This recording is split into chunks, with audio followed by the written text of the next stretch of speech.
ఎప్పుడు బోర్ కొట్టని టమాటా పచ్చడి ఎలా చేయాలో చూసేద్దాము. ఇది మనకి ఆర్గానిక్ అనమాట. మీకు కనుక ఇంట్లో ప్లేస్ ఉంటే మాత్రం డెఫినెట్లీ ట్రై చేయండి. సో ఎంత బాగున్నాయో కదా. ఈ పచ్చి టమాటాలతో కూడా టమాటా పచ్చడి చాలా టేస్టీగా వస్తుంది. ఎలా చేయాలనేది చాలా ఈజీగా చెప్తాను. అండ్ ఇంట్లోవే పచ్చిమిర్చి కూడా.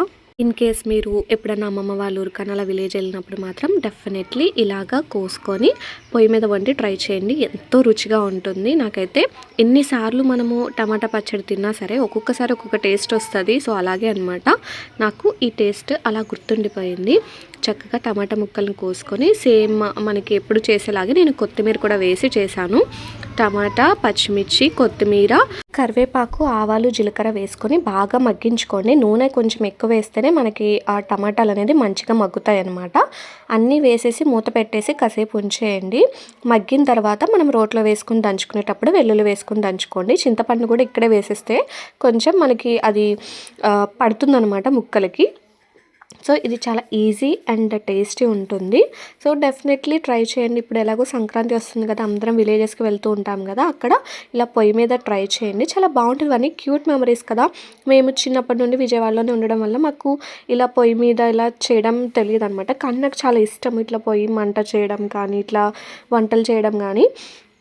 అందుకే నేను పొయ్యి మంట చేసుకొని నాకు నేనే ఇది చేసుకున్నాను అనమాట. నాకు చాలా హ్యాపీగా ఉంది. అండ్ మధ్యలో పాపం మా సిస్టర్కి ఆకలిస్తుంటే అంటే టైం చాలా ఎక్కువ అయిపోయింది. నా లాగిన్ టైం కల్లా చేసేద్దాం అన్నట్టు స్టార్ట్ చేశాను. కానీ ఆకలిస్తుంటే కొంచెం ఆగడానికి కోసమని కొంచెం తిన్నామన్నమాట, చిక్కుడుకాయ కూర వేసుకొని.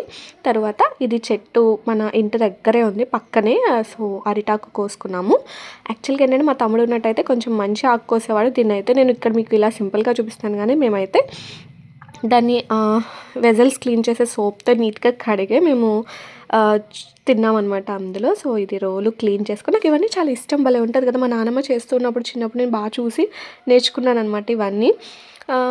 చాలా క్యూట్గా ఉంటుంది. మీరైతే డెఫినెట్లీ ట్రై చేయండి. అండ్ ఇప్పుడున్న జనరేషన్లో ఇవన్నీ చాలామందికి తెలియవు. ఇలా రోటి పచ్చడి అని కానీ మనం కూడా చూసేవాళ్ళం కానీ ఎప్పుడు చేసి ఉన్నాం కదా. అందుకే చెప్తున్నాను, సంక్రాంతికి కనుక ఊరు వెళ్తే కనుక మీరు డెఫినెట్లీ ఇలాగే ట్రై చేయండి. ఇవన్నీ చేయడం వల్ల చాలా బాగుంటుంది. ఎనర్జెటిక్ ఇది కొన్ని ఇలా టేస్ట్ చేయడం కూడా మనం వాళ్ళ దగ్గరే నేర్చుకుని ఉంటాం కదా. నాకు తెలిసి వీడియో మీరు ఇక్కడ వరకు చూసినట్లయితే నా వీడియో మీకు నచ్చింది అనుకుంటున్నాను. నచ్చితే ప్లీజ్ సపోర్ట్ చేయండి. అబ్బా ఎంత కష్టమో తెలుసా ఒక యూట్యూబర్ వీడియో చేయడం వల్ల. మనం జస్ట్ ఇలా స్క్రోల్ చేసేస్తాం కానీ అసలు ఎంత కష్టం ఉంటుంది అనేది చెప్పలేము. ఇదిగోండి అమ్మి వేడి అన్నంలో టమాటా పచ్చడిలా నెయ్యి అలా తగిలించి తింటే ఉంటుంది చూడండి.